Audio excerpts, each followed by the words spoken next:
Boa noite, planeta Terra. Como é bom estar aqui no estúdio do Poe Streaming no Shopping Total, ainda mais hoje com uma convidada muito especial. Segunda-feira de carnaval, mas segunda-feira de carnaval também é dia de educação, então, obviamente, chegamos ao programa número 138 do RS Educação, no dia 16 de fevereiro de 2026.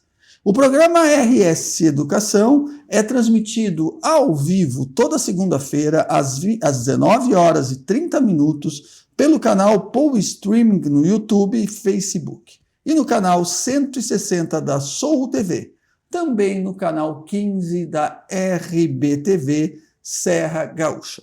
Poe Streaming TV de Porto Alegre para Porto Alegre e de Porto Alegre para o mundo. Estamos no ar toda a segunda-feira com apoio de Shopping Total, presente a todo momento. Eu já penso em falar o Eduardo Jacolé. Semana que vem eu vou pegar o Eduardo, vou inverter essa ordem aqui. Então, repetindo, apoio de Shopping Total, presente a todo momento. Home 7200, tudo para a sua casa.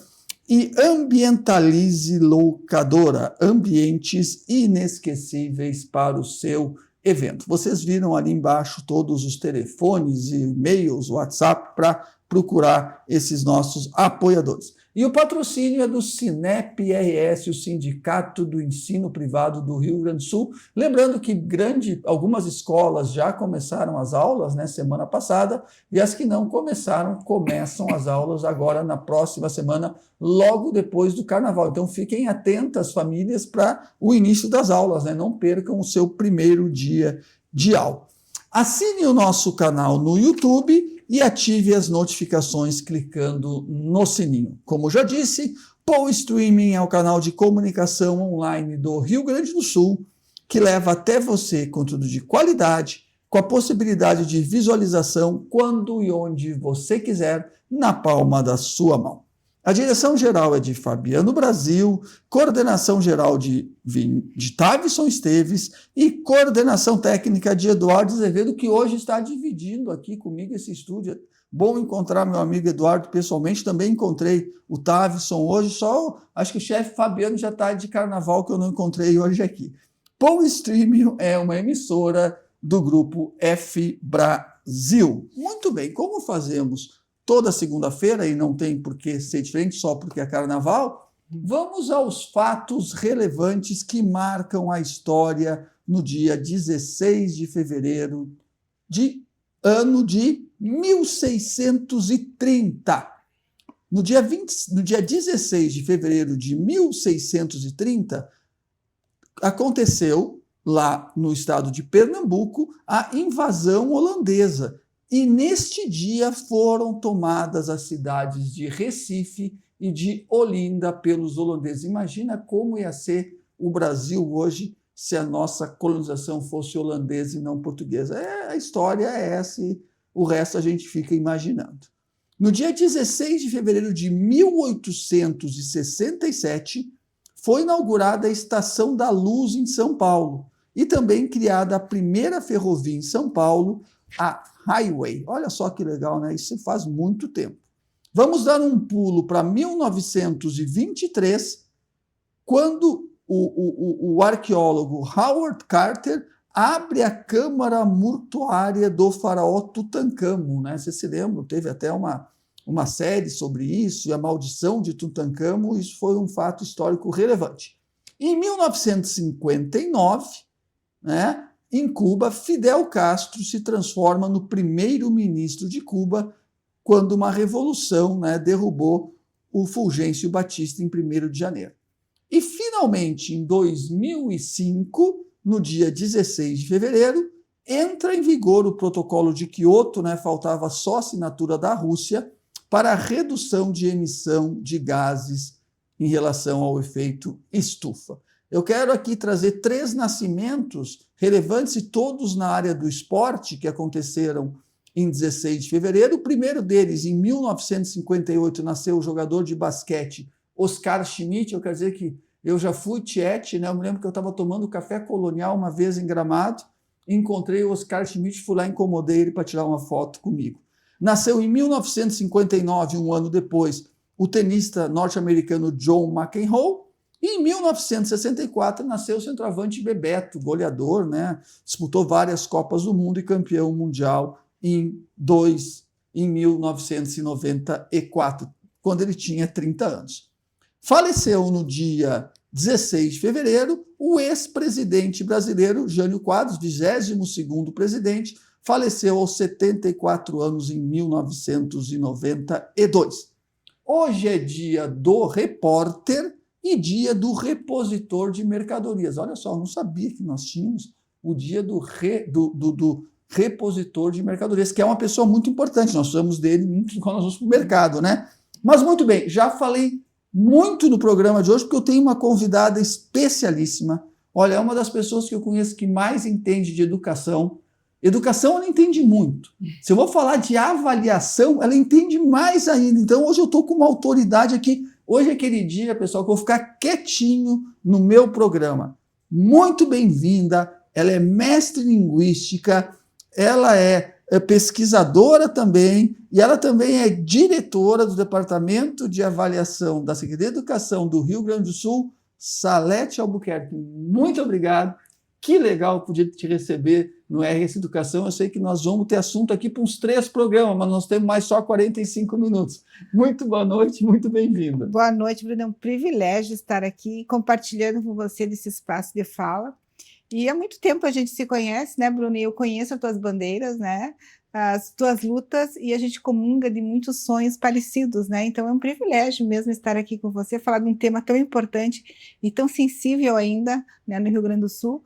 Mas estou muito feliz em estar aqui, né, para a gente fazer algumas reflexões juntos, a gente pensar juntos, né, provocar que as pessoas também repensem e se ressignifiquem algumas questões ainda que a gente precisa aí continuar numa caminhada importante que a educação do Rio Grande do Sul vem trilhando nesses últimos anos. Que bom, Salete, me permite que eu chame de Salete, né? Somos amigos, Somos então amigos, não tem problema né? nenhum, né? Então, mas deixa, antes de nós falarmos em avaliação, que é um tema, assim, importantíssimo, e eu acho que talvez o tema mais sensível quando a gente fala em educação é avaliar, né? Porque o avaliar tem o olhar do aluno, tem o olhar do professor, tem o olhar da comunidade. A avaliação, eu acho assim um tema fantástico, mas eu sempre gosto de começar a conversa com meus entrevistados. Eu costumo dizer que existe o bichinho da educação, né? A gente está lá quietinho em algum lugar na nossa infância ou na nossa adolescência, ou às vezes já na vida adulta, e o bichinho da educação vai lá, dá uma picadinha na gente, a gente se apaixona por aquilo e não consegue mais parar. Eu queria conhecer um pouco dessa tua história. Tu tem um mestrado em linguística, mas tu deve ter uma graduação, tu deve ter outros estudos. Eu queria... E é legal para as pessoas também poderem conhecer um pouco a Salete. A gente conhece a Salete, que é essa pessoa fantástica, sabe tudo de avaliação, mas conhece um pouco da tua história. Eu queria ouvir isso. Então, Bruno, que legal, né? Vamos lá, vamos conhecer um pouquinho da Salete, então. Eu sou passofundense, e esse bichinho da educação ele me picou muito cedo, viu? Eu comecei com 18 anos, né? Então com 18 anos eu já estava na universidade, né, na UPF, em Passo Fundo, cursando letras, né? Janeiro, eu lembro que fiz aniversário, em seguida teve vestibular, e eu já iniciei, então, essa caminhada já dentro da área da educação, né, onde fiz letras, e também já iniciei um trabalho, né? Esse ano faz 30 anos que eu estou aí trabalhando na área da educação, mas as minhas origens, né, iniciaram lá em Passo Fundo. A minha família toda é de lá, né, ainda mantém meus pais, meus irmãos, meu cunhado, minha cunhada, tem 2 sobrinhos, Lua e Bernardo, que moram naquela região. Então ainda eu me divido ainda muito entre Porto Alegre e visito muito ainda aquela região, mas realmente me nutro um carinho muito grande por Passo Fundo. E a vida, né, aos 21 anos, aí me levou para a fronteira oeste, onde eu comecei a trilhar novos caminhos, e lá eu fui professora universitária por muitos anos, né, participei de vários projetos, sempre pensando num cunho social, de responsabilidade social. Trabalhei na educação básica, eu só não trabalhei com educação infantil na carreira, mas trabalhei, né, na alfabetização, depois anos iniciais, anos finais, né? E eu acho que essa bagagem toda, essa construção que foi acontecendo durante essa minha trajetória, eu tive muita sorte, Bruno. Eu conheci muitas pessoas. Eu posso falar que tem competência junto? Não, tu me permite? Mas eu conheci muitas pessoas que eu conheci, que trabalharam comigo. Eu tive muita sorte nesse sentido, que eu aprendi muito com essas pessoas. Eu aprendo todos os dias, né? Eu tive dirigentes, gestores, né, que realmente fizeram valer a pena as escolhas que eu fiz na vida, que sempre foi a área de educação. Eu sempre fui professora, né? Então, dentro de toda essa caminhada, já passando por diversos lugares, mas nunca saí da sala de aula, Bruno. Mesmo estando hoje na Secretaria de Educação já há 16 anos, eu continuo sendo professora. Hoje eu dou aula na Escola Técnica Parobé à noite, né, num curso de eletrônica, o qual eu sou muito feliz. Aí quando eu pergunto por que você ainda dá aula, eu sou muito feliz dentro de uma sala de aula. Então eu ainda sou professora, né? Então isso me dá uma certa legitimidade, uma certa tranquilidade em ações que se trata dentro da secretaria. Eu sei como é que é lá na ponta, eu conheço o chão da escola. Exatamente. Eu conheço as adversidades, eu conheço as alegrias, eu conheço as angústias, eu conheço, enfim, né, o que se passa dentro de uma escola. Então isso me dá muita tranquilidade de trabalhar, né, tanto na gestão, mas também como professora, e aí esse entorno todo me sedimenta muito a minha carreira. Eu realmente sou muito grata pelas oportunidades que eu tenho e que eu tive, das pessoas que eu encontrei, né, nos quais eu me inspirei, e tive muitas boas inspirações, né, que me fizeram me tornar uma profissional sempre voltada para a questão humana, né, de realmente a gente acreditar que a gente vem aqui com uma missão importante, e o professor, ele é mais ainda que qualquer outra profissão, ele tem a missão aí de levar, eu sempre digo que às vezes a escola pública, ou a escola, qualquer escola, enfim, mas às vezes é o único local de acolhimento que aquele estudante tem. Então, a responsabilidade quando tu entra dentro de uma escola, ela é imensa, né? Ali tu tem várias pessoas que estão ali, tantas histórias, né, por trás dessas crianças. Então a gente tem muita responsabilidade também quando a gente assume essa profissão. Eu acho muito interessante. Eu fico mais tranquilo que o pessoal que trabalha com eletrônica vai entender de escrever um texto, vai entender de ler uma coisa e entender, né? Porque às vezes as pessoas sabem eletrônica, mas... Exato. E esses dias eu estava falando até com a minha esposa, e é muito engraçado que a gente vê que muita gente acaba mandando áudio no WhatsApp para não escrever porque não sabe escrever, né, prof? Eu não sei se eu tô errado, né? É verdade.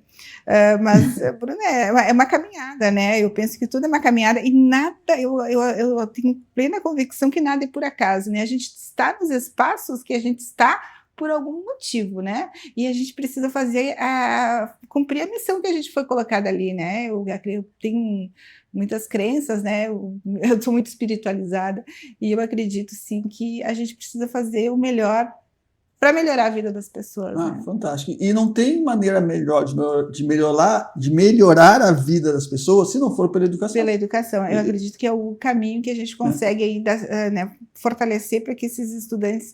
Tem muitas histórias de sucesso nesses 30 anos, viu, Bruno? Eu tenho alunos que foram meus alunos na universidade, e tempo atrás chegaram na Secretaria de Educação como secretárias de educação, nossa, que alegria, né? Tenho alunos que vieram de outros países, né? Os imigrantes, que hoje têm, aqui já em Porto Alegre, que hoje eles têm, abriram empresas, estão no mercado, assim, estão vindo assim, agradecer tudo que eles receberam da escola, né?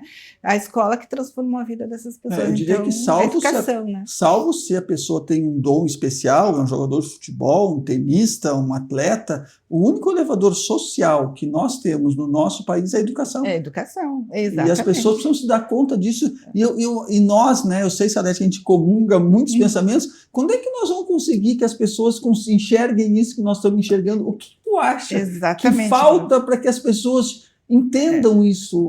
Qual é o nó aí? Eu estava num evento em Brasília, em todos os estados, e nós discutindo já a questão da avaliação, a questão do IDEB, né?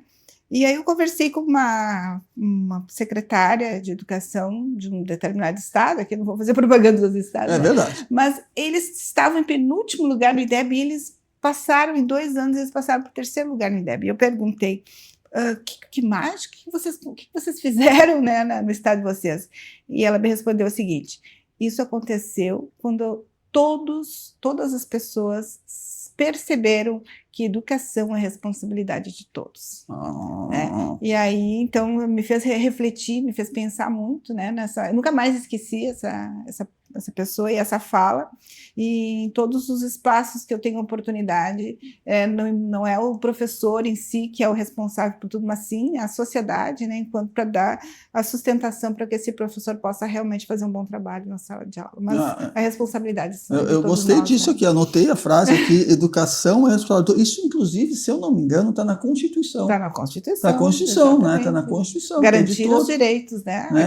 Até porque, assim, o aluno, claro, eu sei que nós estamos agora no nosso estado com muitas escolas em turno integral. Integral, né? Maravilhosa. Mas o aluno ou ele passa um turno ou passa 2 turnos, mas o outro turno ele pode ficar em casa, a família pode ajudar. Sim, né? Eu acho que faz muita diferença. Agora, deixa eu entrar devagarinho, porque eu sei que esse terreno ele é um pouco arenoso, nós vamos entrar. Vamos entrando devagarinho. E por que tu acabaste entrando para de avaliação? O que te chamou nisso? Porque eu acho que é um terreno assim que, gente, é tão difícil, é tão assim, é tão complicado tu avaliar uma outra pessoa. O que te levou para essa área? Ou foi as portas que foram se abrindo? Como é que foi? Quando eu cheguei na Secretaria de Educação, né, eu fui apresentada para esse espaço, né? O espaço da avaliação. E eu estou lá há 16 anos, sempre no mesmo espaço. Aí nós temos que pensar que já passaram vários secretários. Vários secretários, exatamente. Cada um, né, com seu pensamento, todos com um pensamento de melhorar a educação, mas cada um do seu jeito, né? Então, mas também foram dirigentes que eu aprendi muito, tivemos excelentes secretários, né? E ao longo dessa caminhada, Bruno, a avaliação do Rio Grande do Sul, ela cada tempo, agora com muito mais força, mas ela foi se construindo, mas ela também foi se ressignificando. Então, a avaliação do Rio Grande do Sul, ela começou lá em 2005, de forma amostral, né? De uma forma que ela ainda não era, ainda não tinha, com exceção do SAEB, mas ela ainda não tinha o município junto, né? A rede municipal junto, ela era somente do Rio Grande do Sul, mas ela foi se construindo, ela foi se reconstruindo, e hoje nós temos um sistema de avaliação, que é o SAERS, que a gente chama de SAERS. Esse SAERS, o que muita gente pensa é que é aquela avaliação que a gente faz lá em novembro, mas o SAERS é muito mais que isso, né? A avaliação do Rio Grande do Sul, ela na rede estadual, ela é dividida em 3 avaliações. Nós fizemos a avaliação diagnóstica, onde a gente avalia como é que o estudante chegou na escola, o que ele traz consigo, quais são as habilidades que ele traz para aquela série que ele está que ele está matriculado. Em agosto, Bruna, a gente faz uma avaliação chamada formativa, que a gente observa o quê? Se o planejamento que a gente fez com aquela avaliação que se fez lá, que vai ser agora, dia 13 de março, né? Depois de 13 de março, em 10 dias, a gente recebe o resultado. Que é a diagnóstica, né? Que é a diagnóstica, aí a gente faz o quê? O plano, né? O plano de trabalho em cima daquele resultado. Porque se eu fizer uma avaliação e eu não fizer um diagnóstico, e não fizer uma intervenção, é só fazer prova para deixar guardada numa gaveta que não vai servir para nada. Não faz sentido, né? A mesma coisa que eu ir num médico e não comprar a medicação que ele está pedindo. Exatamente. Então, em agosto, a gente faz avaliação formativa. O que a gente faz? A gente analisa, então, se a caminhada, se o processo, se aquele planejamento deu certo, né? Se os alunos realmente conseguiram alcançar o nosso objetivo, o objetivo daquele plano de trabalho inicial. Se não, a gente corrige, recalcula a rota, né? E se sim, desafia aquele estudante a avançar mais ainda.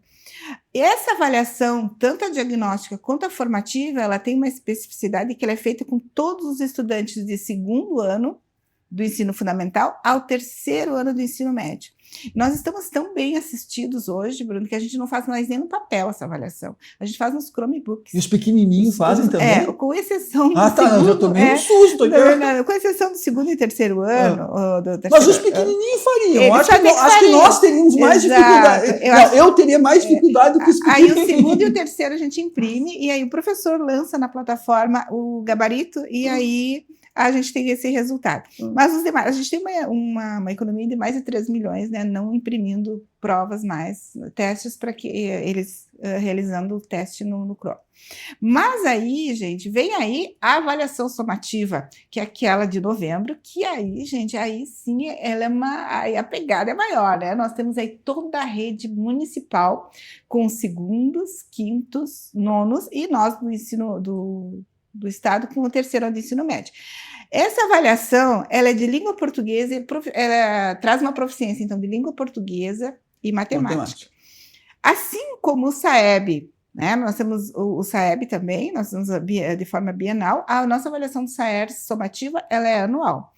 E o SAERS somativo, né, a prova, ela vai dar o indicador para o IMERS, né, que é o que os municípios aí vêm discutindo. Nós vamos falar muito sobre isso aí. Mas com relação ainda ao nosso SAERS, né, a nossa avaliação somativa, ela tem ela está, cada ano ela está melhor. Cada ano ela está melhor. Por quê? Porque além de a gente, a prova ela é nominal, né, então qualquer avaliação nossa ela é nominal. Então a gente consegue olhar aquele município, aquela escola e aquele estudante. Cada um é um ser individual, né? E também é importante, né, que a escola, quando ela recebe o resultado, ela se olhe, mas ela olhe só para si.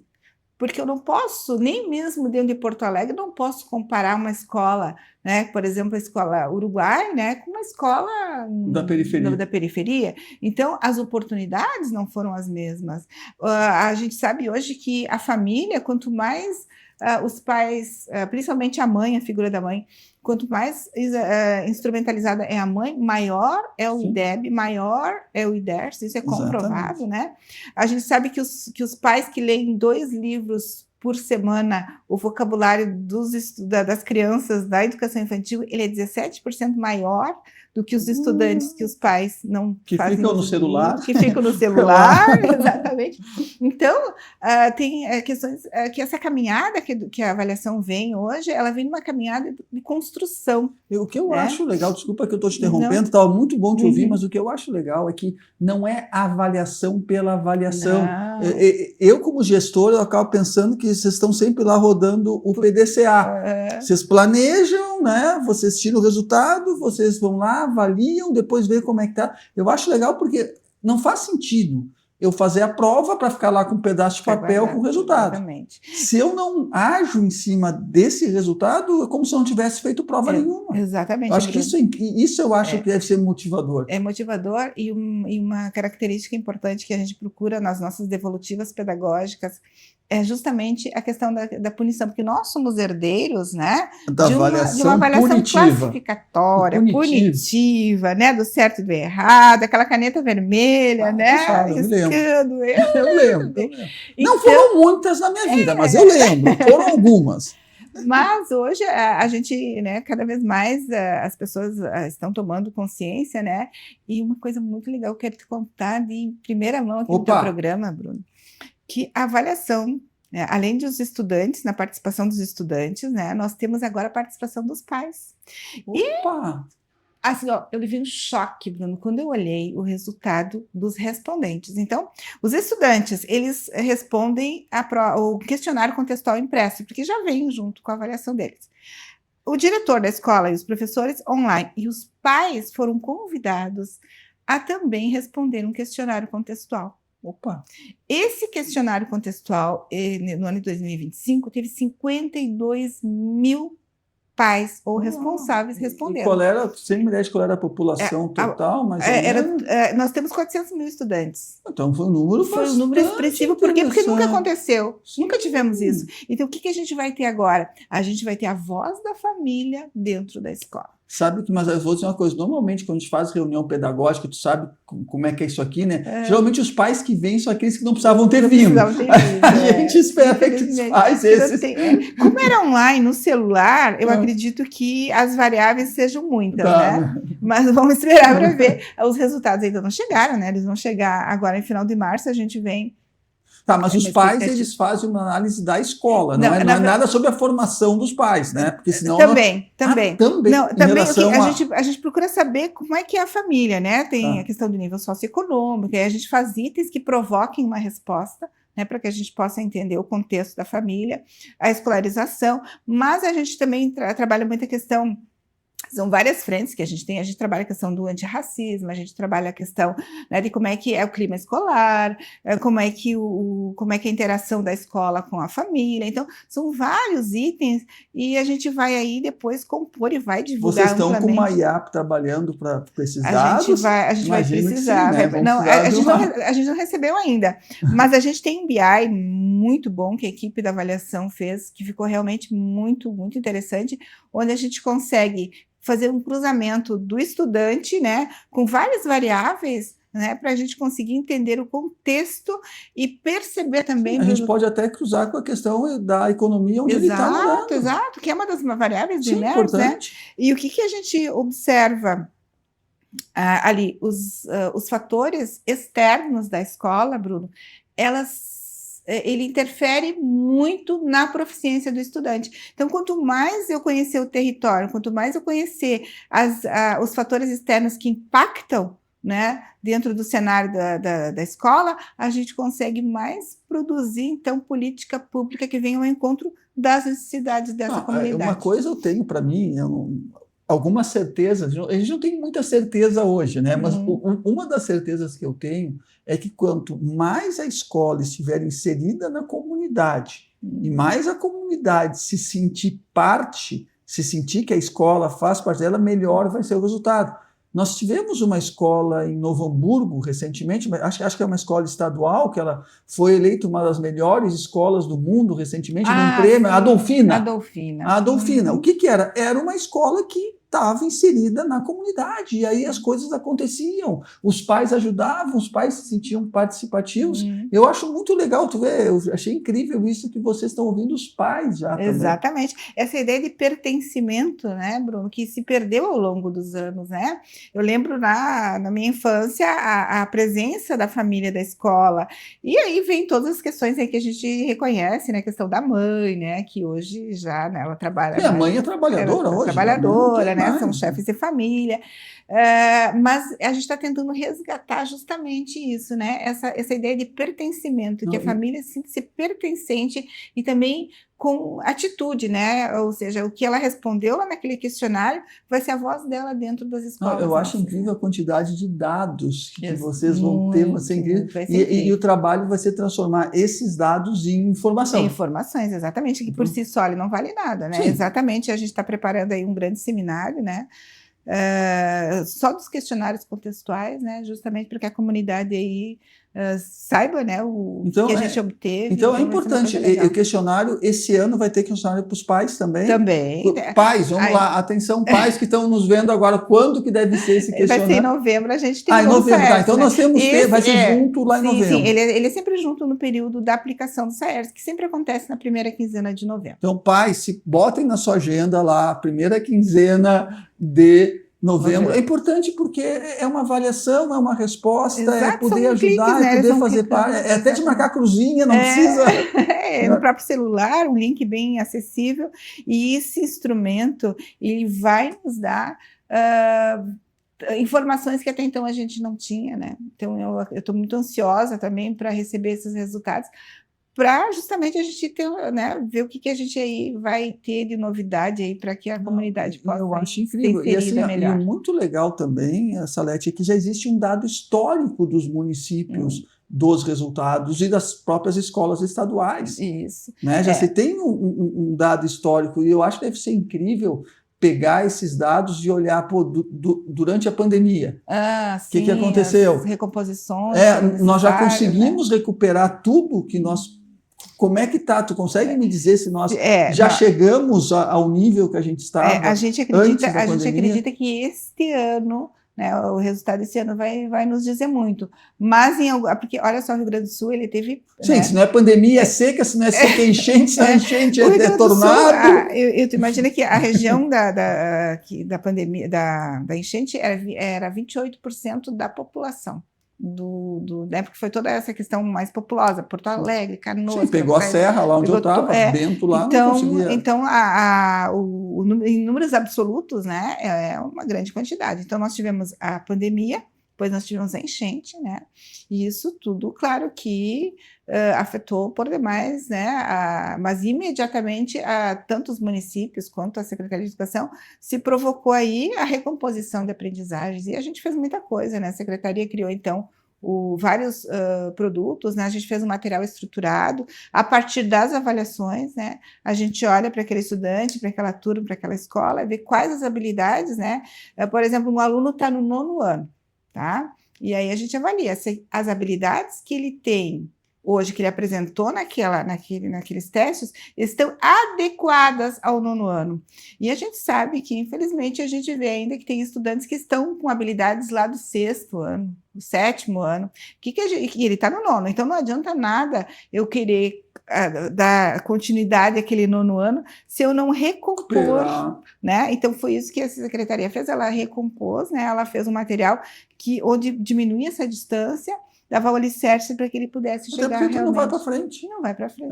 Eu costumo dizer assim, ó, nós temos um problema muito sério que começa na alfabetização, que não acontece numa idade. Não existe idade certa, mas uma idade, vamos dizer, adequada. Né? Assim, ó, no máximo, assim, no final do segundo. Vamos, ó, tô sendo, para mim tem que ser no 1º ano, tá? Mas eu vou ser um pouco permissivo aqui, dizer, lá no 2º ano. Aí se esse aluno, e eu vi um dado recente, que em média, na escola pública, Brasil, tá? O aluno, ele se alfabetiza no final do 4º ano.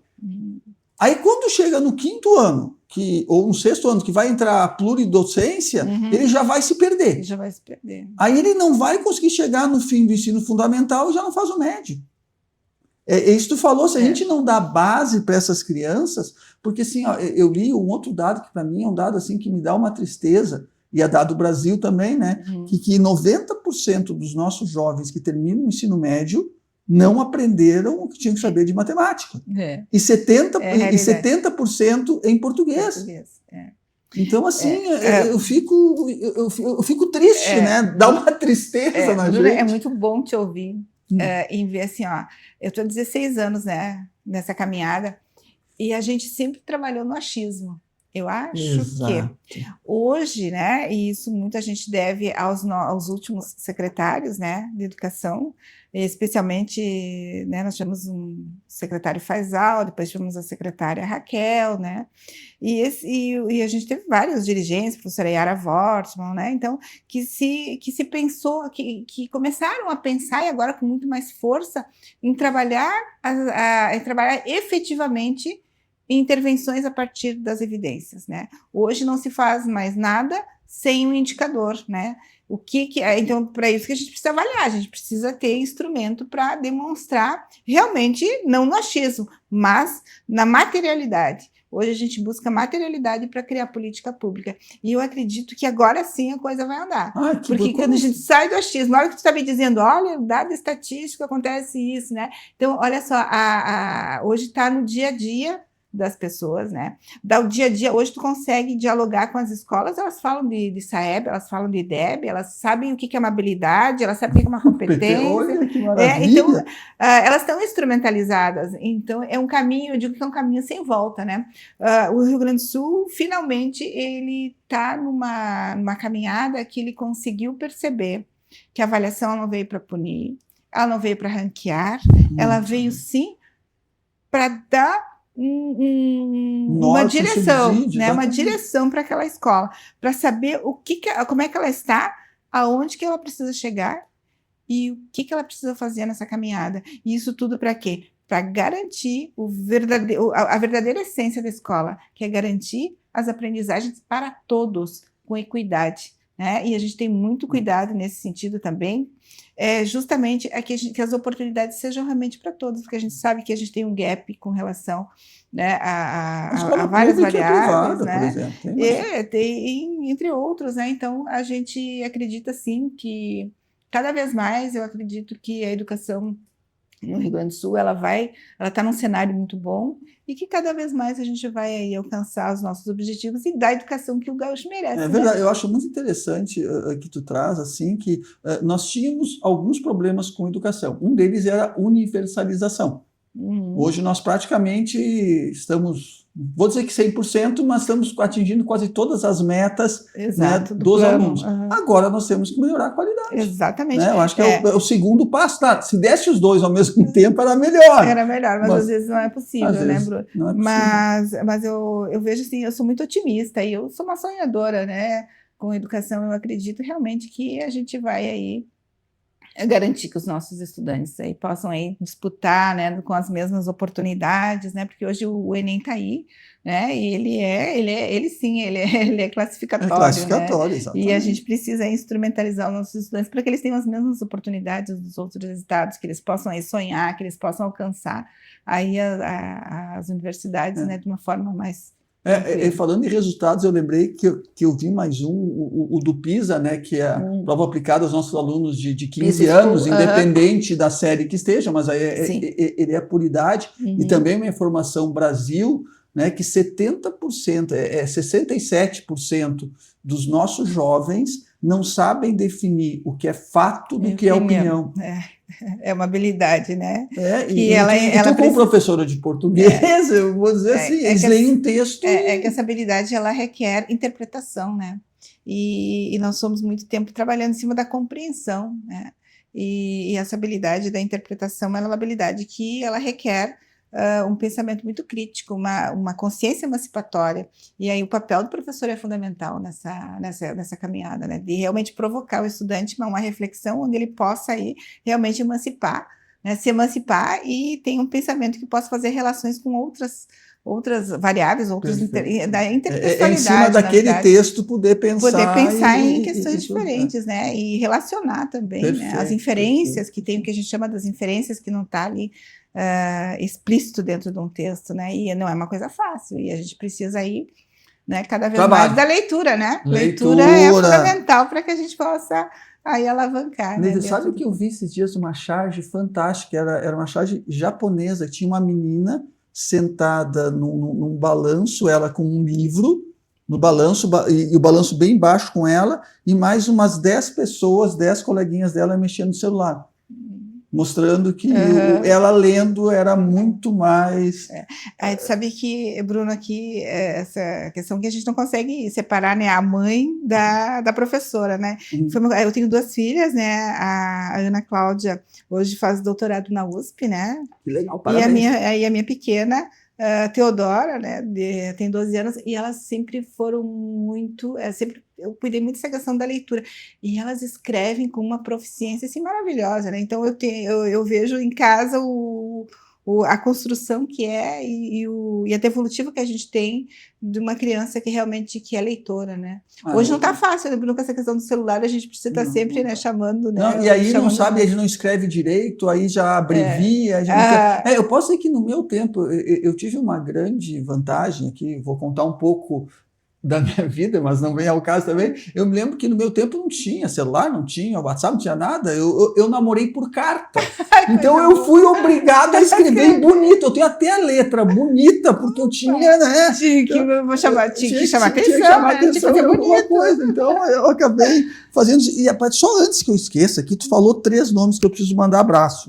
Mexi no microfone aqui, Eduardo, desculpa aqui. Ouvindo o Bruno, foi mexer no microfone. Yara Wortmann, minha grande amiga, hoje no Conselho Estadual de Educação. Não podemos esquecer do Ronald Krumenauer, maravilhoso. Eu vou aqui então, vamos lá. A Yara, um grande abraço para a Yara, um grande abraço para o Ronald, meu grande amigo, né, do Pacto pela Educação. Com o Ronald, um grande abraço para o ex-secretário Faisal, o homem de Campo Bom, né, e para a nossa Goiúcha. A Goiúcha, A ela, Goiúcha. ela toma até chimarrão, A agora Goiúcha. já. Mas deixa eu chegar aqui, gente, está passando voando aqui, nós temos só mais... Já, né? Eu tenho que ter uns 3 programas contigo.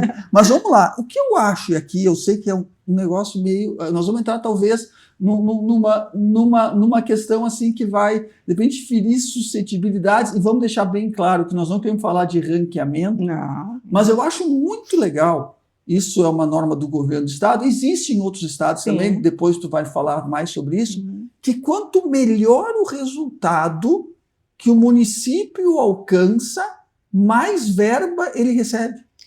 Gente, eu acho isso... Gente, nós estamos falando em última análise, né, da questão que tu está premiando quem trabalha bem. Eu queria... É mesmo assim? Isso já está acontecendo? Me conta um pouco sobre isso. Olha, isso está sendo muito legal.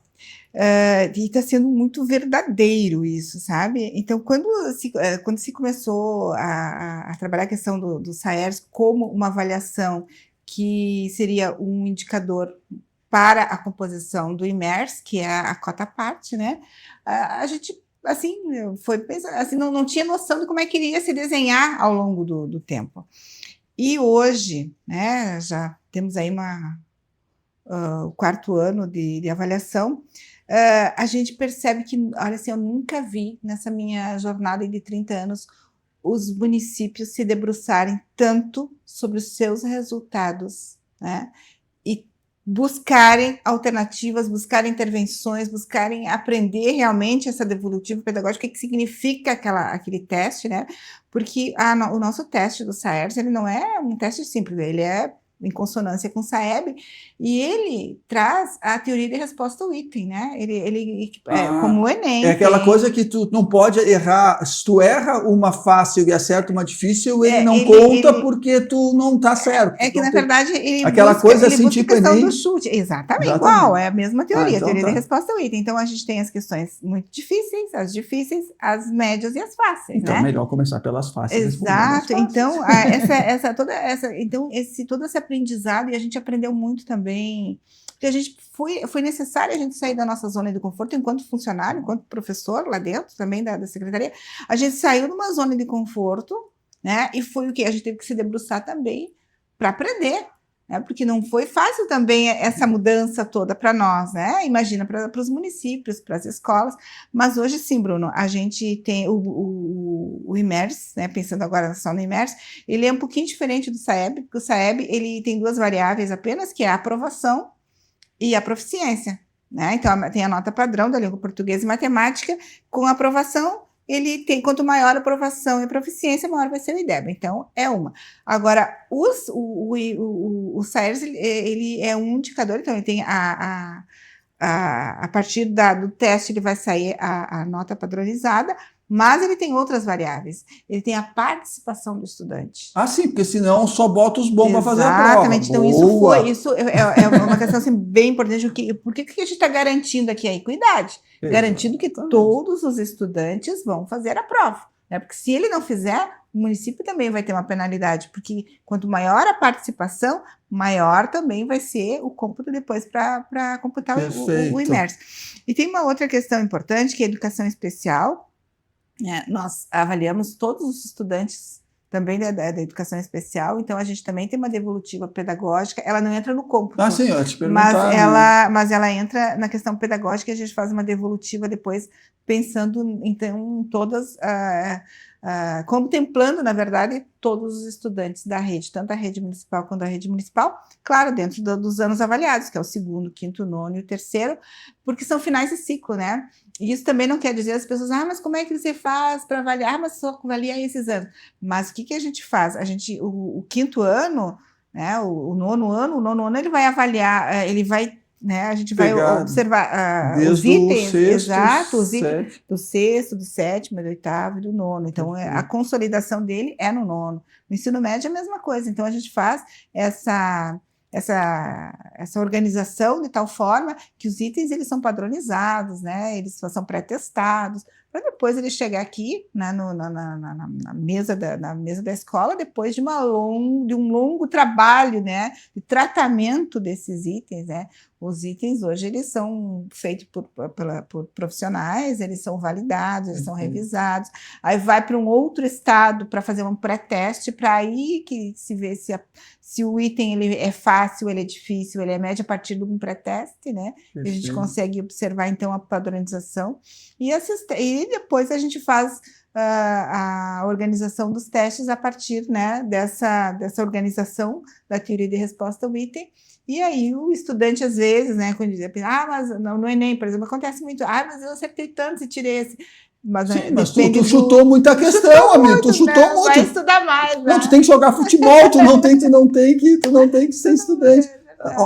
Talvez eu te deixe em uma saia justa, mas eu fiquei com uma dúvida agora. Assim, o quanto pode variar o valor que o município recebe? Isso tu saberia me dizer? Independente. Desculpa, assim, às vezes eu posso botar numa saia justa. Eu atendi um prefeito essa semana que ele queria entender por que ele caiu 40 posições. Né? E isso diminui a receita dele. Exatamente, mas aí o que acontece, gente? Cada vez mais, né? E isso é algo que não vai desaparecer, ele é fato, ele é uma lei, né? E porque tu tem quase 500 municípios. 497. Então tu vai ter o primeiro, o segundo. Sim, vai acontecer. Não tem... E o que acontece? Às vezes o município ele se focou muito, né? E depois acabou deixando de lado, ou não, né? Não provocou que os estudantes fossem para fazer a prova, ou não garantiu a aprendizagem, né? E isso varia, né? Tem municípios que perdem posições, tem outro que sobem muitas posições, então ele eu brinco que, olha, vai começar a dança das cadeiras, eu digo, né? É essa a questão. Mas os municípios hoje está muito mais tranquilo, né? E a Undime tem uma participação bem importante nos municípios, Undime, famosos, eles estão sempre aí dando suporte para que os municípios eles possam aí ser instrumentalizados, né? Porque a gente sabe que municípios às vezes muito pequenos têm mais dificuldades de recursos humanos, enfim. Então, há uma necessidade. Nós já temos um apagão de professores hoje, exatamente, tem uma dificuldade. E assim, eu sou completamente contra ranking, então eu me incomodo com qualquer ranking. Eu me incomodei agora até com essa questão da prova da medicina que se divulgou, quem era sim, quem era 4, eu já fiquei bravo com aquilo. Mas assim, eu sei que tem escolas particulares, por exemplo, que quando sai o Enem, bota lá, primeiro lugar no Enem. Os municípios fazem isso também, sou o primeiro lugar, tu conhece, me conta esse bastidor aqui, o município... Assim, eu sempre assim, procuro usar muito da imparcialidade, né? Porque quando eles vêm, assim, são dois polos, né? Alguns que usam para tribuna, para... se a oposição... Esse dado é público. Se eu quiser olhar isso, público, qualquer pessoa pode entrar e olhar. O que tu não vai conseguir. Ele é divulgado, o IMERS ele é divulgado no site do SEDUC, está lá, o de 2024 saiu em novembro, está lá. Então qualquer um pode entrar lá e olhar. Então, o que eu costumo sempre falar? O uso ele deve ser pedagógico. Mas a gente sabe que a política... E aí o que eu vejo às vezes os prefeitos... E aí a gente já viu muita coisa, né? Os secretários municipais caindo em função disso, né? De não ter tido aquele olhar... Mas a culpa não é, às vezes, da SEDUC que faz o índice. Eles não chegam lá reclamando. Teve uma situação bem engraçada, Bruno, que faz uns 2 anos... Chegou um prefeito furioso comigo. Furioso. É a senhora que dá a nota? Não, aí ele colocou as mãos assim na cintura e disse assim, a senhora que é a mulher Bimers. E eu olhei, prefeito, eu sou a viúva. Estava furioso para dizer que a esposa ia brigar comigo. Eu sei que a gente ficou bem amigo agora, né? E até o município dele está bem legal. Então, assim, são pensamentos diferentes, né? Uns municípios acabam, né, se dando conta, se debruçando sobre os seus resultados, né, vendo intervenções necessárias realmente, né, o que o município precisa, onde é que ele está, o que ele precisa fazer para melhorar. E, em contrapartida, algumas questões usam a oposição justamente para criticar, e faz parte do jogo, né, Bruno? A gente sabe vou dizer, assim. prefeito aqui, falo com os prefeitos aqui um pouquinho. Senhor prefeito, divulgue o seu imerso. Exatamente. Eu quero saber, é importante que a população os pais saiba. cobrarem da família. Tem uma coisa muito legal que está acontecendo, sabe o que é, Bruno? Os pais ligando lá para a Seduc, qual é o IDEB da tal escola? Vou ver se eu vou matricular meu filho onde foi indicado para ele ir. Então, gente, olha só. Agora deixa eu te fazer uma pergunta. Pode ser burra, desculpa, mas a matrícula hoje ela é por região, né? Não é por escolha. Não, os pais podem ter 3 opções, né? Mas hoje eles querem saber se a escola vale a pena. Mas sabe que eu tive em Israel há um tempo, antes agora de tudo que aconteceu ultimamente, e tem um bairro que é um bairro novo, e que o bairro tinha uma escola fantástica, e as pessoas escolheram morar naquele bairro por causa daquela escola. Olha só a escola fazendo a diferença na vida das pessoas. E faz, né? A gente sabe que faz. Sabe? As pessoas. Não, a gente procura, eu pensando aqui como mãe, é lógico que eu também, né, e quero o melhor para as minhas filhas. Então é natural, e isso é interessante, porque a escola também ela tem que se ressignificar. Né? Ela vai. Né, em alguns momentos a gente tem que pensar também, né, que é uma garantia de direitos que a gente precisa dar, e a aprendizagem é um direito. Com certeza. E a escola tem o dever de estar de acordo com a necessidade do Acho estudante. Que nós, como sociedade, temos esse dever para com as nossas crianças. Também, né? E não é governo, é a sociedade como um todo, nós temos que fazer isso. Minha amiga Salete, vai faltar tempo aqui, nós temos, daqui a pouco o Eduardo aqui nos corta, nos manda embora, fecha, desliga a luz, fecha o estúdio, que o Eduardo ele tem que ir pro carnaval, ele vai pro carnaval hoje e aparece só quinta-feira, parece que quarta ele nem vem. Só no bloquinho. Só nos bloquinhos. Então assim, tem mais 2 minutinhos, a gente pode dar mais 2 minutinhos, algumas considerações tuas, a conversa foi maravilhosa, aprendi muito. Né? Aprendi muito hoje sobre avaliação, maravilhoso. Eu queria te deixar mais 2 minutinhos para algumas considerações finais dessa nossa conversa. Eu quero agradecer a oportunidade de estar aqui. Em outros momentos, né, falar de avaliação era um assunto muito proibido, né, muito sensível. E hoje a gente conseguir estar aqui falando abertamente, né, colocando todas as nossas angústias, colocando as nossas inquietações, as nossas dificuldades, que não é uma caminhada fácil, né? Mas que as pessoas acreditem na educação e que realmente, né, esse direito que é garantido, né, dentro da Constituição, de forma de garantir a equidade, de garantir que a aprendizagem dos estudantes seja realmente efetiva, né, é um compromisso, que seja um compromisso de toda a sociedade, não só do professor, né? A gente conhece aí como eu falei lá no início, eu tenho chão de escola, eu sei todas as dificuldades que nós professores passamos, né? Mas não é por isso que eu vou deixar, né? O meu aluno não tem nada a ver com problemas, né, externos, e que a gente possa aí realmente acreditar que a utopia lá do Galeano seja efetiva lá dentro da escola, e que a gente possa acreditar que sim, que vai dar certo, e que a gente vai ter o nosso utopia, que todas as escolas com qualidade, né? É verdade. E que realmente a gente nivele por cima. Nivele por cima, e que a gente tenha um 2026 com muito sucesso, né, na nossa rede, que teu programa aí bombe sempre, né? E se eu tivesse convidado o teu nível, vai ser sempre assim. Nossa, é uma alegria, e eu vou ficar acompanhando, né? E a gente vai ter aí as provocações, depois que a gente sair daqui, várias pessoas acabam nós vamos fazer uns cortes, né? Nós vamos publicar, vai ser muito legal. Vamos fazer uns podcasts aí para conversar com o pessoal. Mas te agradeço a oportunidade mesmo, Bruno, em nome da Secretaria lá de Educação, meu departamento de avaliação, que eu amo muito, né? E que a gente está à disposição aí, que quem quiser ir lá conhecer mais, quem quiser conversar, a gente está também. A gente tem ido aí, a nossa missão aí é de ir nas escolas, a gente vai fazer muita visita às escolas esse ano, então coisa boa. Tá aí, né? Muito obrigado, Salete, foi um programa maravilhoso, sem dúvida nenhuma. Né? Passou parabéns à Prof. Salete. E parabéns à nossa diretora do Departamento de Avaliação da Seduc. Muito obrigado por estar com a gente. Muito boa noite, e semana que vem a gente volta com mais um RS Educação. Tchau, tchau.